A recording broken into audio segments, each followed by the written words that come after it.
Benvinguts lletraferits! Per fi, tercer vídeo, hem arribat fins aquí, estic molt contenta i us porto avui un gènere nou. Parlarem de ciència-ficció. Sé que hi ha molta gent que confon la ciència-ficció amb la fantasia. Jo estaré bastant estricta amb aquest terme, tot i que hi ha algunes obres que t'ho fan plantejar. En aquest cas és una obra estrictament de ciència-ficció. És a dir, un món paral·lel en què el desenvolupament tecnològic presenta diversos dilemes morals, etc. En aquest cas ens centrarem en els viatges en el temps. I l'autor és un dels meus autors preferits, Isaac Asimov, segur que us sona, segur que n'heu sentit a parlar. És un autor rus, a més de ser molt conegut per la seva literatura, és molt conegut per la seva obra científica.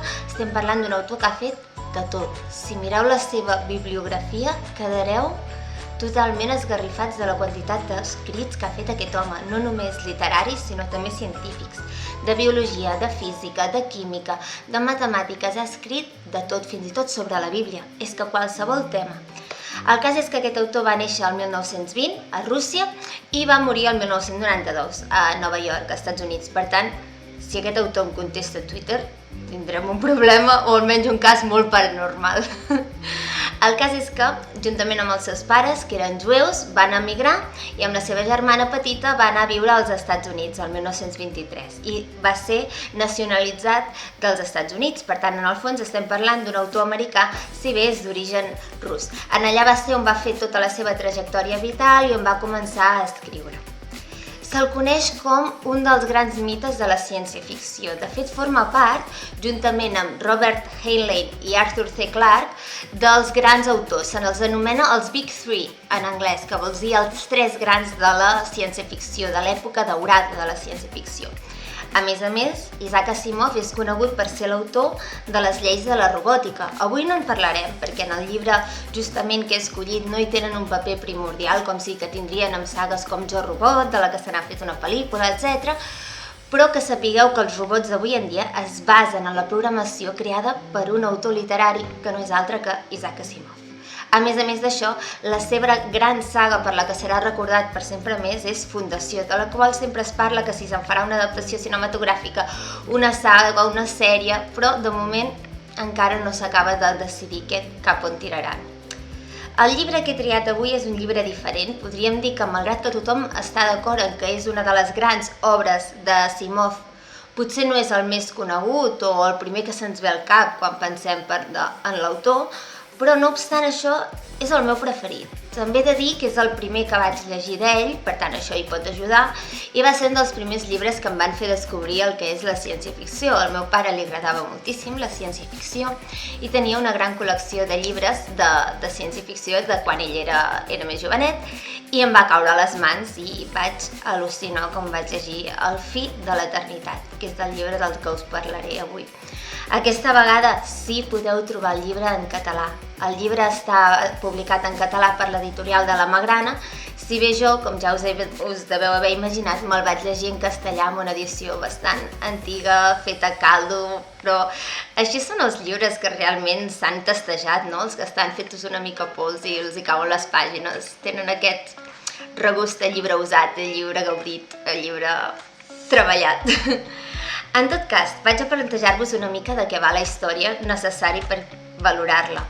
Es tracta ens situem en el segle XXII, clar, per l'autor això devia ser un futur molt llunyà, per nosaltres no ho és tant, però imaginem-nos-ho com un futur llunyà, en el qual s'han descobert els viatges en el temps. I, per tant, la humanitat ha creat una entitat que es diu l'eternitat.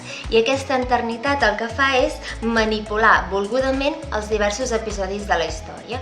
Per exemple, vaig a posar un exemple descabellat, no? Si, per exemple, sabem que hi ha la Segona Guerra Mundial, que sorgirà un personatge com Hitler, etc., doncs jo faig un viatge en el temps, em predisposo abans del naixement de Hitler i faig el que sigui un petit canvi perquè aquest personatge no arribi a convertir-se en el dictador que coneixem tots avui en dia. Llavors, clar, aquests canvis en el temps serien a l'estil d'un un macroefecte papallona, ells canvien una petita coseta que acaba provocant un canvi molt gran en el present. És a dir, ja sabeu, un xinès es pren una sopa de pangolí i al cap d'un any tots estem confinats i portem mascareta i a saber fins quant de temps. Doncs això, no? Macroefecte papallona, però aplicat a un futur teòric. El cas és que en aquestes alteracions temporals tenen com tota una organització, una jerarquia que decideixen quins canvis s'han de fer, qui els ha de fer, i hi ha com tota una jerarquia de l'eternitat. Només hi ha uns segles prohibits en els quals no es poden traslladar, que són els que anomenarem segles obscurs. No us en diré gaire res més per no desvetllar-vos la trama, però són crucials per al tema del llibre. El nostre protagonista és Andrew Harlan, i Andrew Harlan és un dels treballadors de l'eternitat, però no és un dels que pensa, no és un dels programadors, sinó que ell és un executor. La seva feina és viatjar en el temps i li diuen tu has de canviar això en aquest període del temps. Doncs ell va i ho fa, i no es pot plantejar res en cap moment.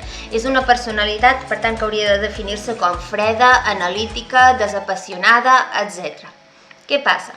Que el nostre protagonista, tot i que en un principi encaixa perfectament en aquestes normes del que s'espera que és un executor, es veurà totalment enrastrat per als sentiments amorosos i s'enamorarà de qui no deu. Ell forma part de l'eternitat. L'eternitat és un element format per la humanitat, però que està situat fora del temps. I ell, per tant, forma part d'aquests eterns, encara que sigui un dels comandaments baixos. Però s'enamora d'una de les dones de la realitat, que es diu Lois Lambert. I a partir d'aquí es planteja molts dubtes de tota l'associació, de les paradoxes temporals, etc. Bàsicament, us ho podeu... No crec que sigui un spoiler avançar-vos que es rebel·larà contra aquesta fundació de la... Ui, se m'ha escapat la paraula fundació, això és que ja estic relacionant Isaac Asimov, fundació, etc. Es rebel·larà contra l'eternitat per defensar aquest amor, aquesta relació amorosa. Per què? Perquè l'eternitat s'ha convertit, en certa manera, com en un dictador en si mateix, en què ell decideix cap a quin rumb ha de prendre la humanitat. Per exemple, han decidit prohibir els viatges interestel·lars. És un dels pocs llibres d'Isaac Asimov que l'acció se centra únicament en el planeta Terra. Doncs just l'eternitat, una de les coses que fa és centrar-se en evitar qualsevol avanç, qualsevol progrés en els viatges interestel·lars. Per tant, quin acaba sent el tema de la novel·la? Si bé els viatges temporals són molt importants, el tema essencial, com passa en molts llibres de ciència-ficció, és la naturalesa humana. Què passa quan nosaltres tenim poder de canviar el nostre destí i de decidir per altres persones? Doncs que n'abusem. Penseu que a l'època que va viure Asimov veníem de les grans dictadures, de la Segona Guerra Mundial, etc. Per tant, tot això estava molt en la mentalitat de la gent de l'època, és inevitable. En quant a punts forts i punts febles de la novel·la, passem a analitzar-ho. Primer, enganxa. És una novel·la que té molta acció i, per tant, costa molt deixar-la de llegir. Un cop entres en l'univers, que aquesta part és la que costa una mica, però un cop entres en l'univers que et planteja Isaac Asimov, enganxa moltíssim seguir les aventures d'Andrew Harlan. La segona, et planteja molts interrogants, a partir de les paradoxes temporals sobre si, per exemple, el que fa eternitat està justificat o no. Jo la idea que us plantejava d'entrada semblava positiva, veritat, evitar les grans desgràcies de la humanitat. Però d'altra banda penses, com seria la humanitat si no hi haguessin hagut totes aquestes desgràcies? Seríem ara mateix nosaltres els mateixos si no hi hagués hagut una Segona Guerra Mundial, si no hi hagués hagut el nazisme? Com a societat podríem haver après el mateix que hem après, que espero que ho haguem après, això ja és un altre tema, però es toquen aquests temes i m'agrada molt que els llibres de ciència-ficció m'hi provoquen això, molts interrogants que si no d'altres maneres no em plantejaria. L'altre avantatge és una novel·la curteta, comença i acaba. El que no ens passa en Fundació us la recomanaria molt, però és una gran saga i has de tenir temps per llegir-la. En El fi de l'eternitat és una novel·la així curteta, per tant, si teniu poc temps, perfecte. La vida que portem avui en dia cada vegada ens costa més llegir grans llibres. A més, al final de la novel·la ens connecta, ja sabeu que això de les connexions a mi em porta boja, ens connecta em fa un petit, com diríem, una picada d'ullet o un easter egg, com en dirien en anglès, amb el que seran els llibres de la Fundació, perquè ja hi comença a sortir l'Imperi Galàctic, això ja és pels fans, molt fans. I l'altra cosa que m'agrada, i en certa manera li dona un àmbit realista, és que explora els límits de la tecnologia. Tot això d'explorar les diverses conseqüències d'un canvi temporal pel que fa al present, ho fan a partir d'uns ordinadors, d'uns programadors, que en diuen ells. El cas és que, a partir de les aventures de Harlan, es demostra que tenen límits, que la tecnologia no ho pot tot, que potser ens hem de deixar equivocar i que no tot es pot preveure. Deixem-ho així. En quant als punts febles, hi ha una part que és el primer punt feble, hi ha una part positiva i una part negativa. Mireu-vos-el com vulgueu. Part positiva. Ei, hi ha una dona! Sembla sorprenent, però és molt fort que en ciència-ficció d'aquella època un dels personatges vitals i crucials per la història sigui una dona. Punt negatiu. Aquesta dona està representada d'una forma molt plana. Sabeu la diferència entre personatges rodons i personatges plans. Està molt més ben treballat el personatge de Harlan que el personatge de Noyes, però almenys hi ha una dona. Mireu-ho pel cantó negatiu o pel cantó positiu, vosaltres decidiu. La relació amorosa entre els dos personatges, jo crec que en part, degut al que acabo de comentar, a mi em resulta freda. No m'arriba, no m'emociona. Vull que acabin junts, però no sento d'emoció. Segurament és degut a la poca introspecció que hi ha a la història, no? Ens centrem més en altres temes, en l'acció, o potser en aquests dilemes, aquestes paradoxes temporals, que més en els sentiments i en els propis debats interns dels personatges. L'altra cosa que us costaria una mica, com el mateix que ja vaig comentar amb els llibres de fantasia, és que les pàgines inicials són especialment lentes. Per què? Perquè de nou ens ha de plantejar tot un univers amb unes normes que desconeixem, ens ha de plantejar qui és l'eternitat, els graus que hi ha, qui és el protagonista, què s'espera d'ell. Clar, és importantíssim això per després a partir d'aquí qüestionar-ho, però si no tenim clares les bases no podem avançar en la història. Per tant, aquestes pàgines inicials, donem-li temps i ja veureu com a partir d'aquí la història passa que la devores.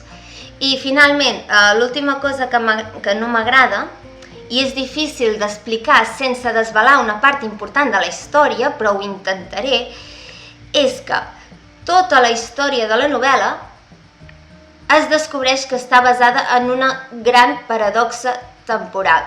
I el tema dels viatges en el temps sempre em suposa que m'exploti el cap, no? És la història de Viaje al Futuro, no? De què passa si els meus avis no haguessin existit, no haguessin tingut una relació, existirien els meus pares, existiria jo.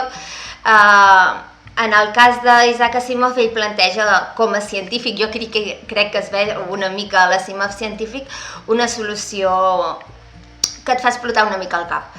I cada un de nosaltres ha de decidir si la pren o no. Ja sabeu que el tema de viatges en el temps sempre és una mica controvertit just per això, per com abordes el tema de les conseqüències d'aquest viatge en el temps.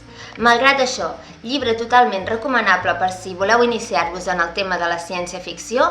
Estem parlant d'un dels grans clàssics, malgrat que potser passa bastant desapercebut, no entenc per què ha tingut molta més fama llibres com Jo Robot, com Fundació, potser perquè se n'han fet més adaptacions cinematogràfiques, però de debò que passa molt bé i jo crec que us pot enganxar moltíssim. A mi em va fascinar i em va fer entrar en aquest món, que d'altra manera doncs potser no m'hi hagués ficat tant, perquè els altres autors no em cridaven tant l'atenció, així que us el recomano totalment. I ens veurem aviat. Recordeu que em podeu seguir a les xarxes socials, a tot arreu em dic Bibliotuca. A Instagram vaig penjant pistes sobre quins seran els propers llibres dels que parlaré. Veieu que intento presentar-vos, sobretot ara al principi, gèneres literaris diferents, perquè veieu que jo realment llegeixo de tot, és que el que em cau a les mans. Soc capaç de llegir un dia Hamlet, el dia següent llegir-me una novel·la rosa, el dia següent em llegeixo Asimov i acabo llegint-me, jo què sé, Crepúsculo. Pues sí, podria llegir qualsevol d'aquestes coses amb l'ordre que he dit. No tinc problemes, sóc una devora llibres en general, devoro quasi tot. Si un llibre no l'acabo, això és que realment és infumable.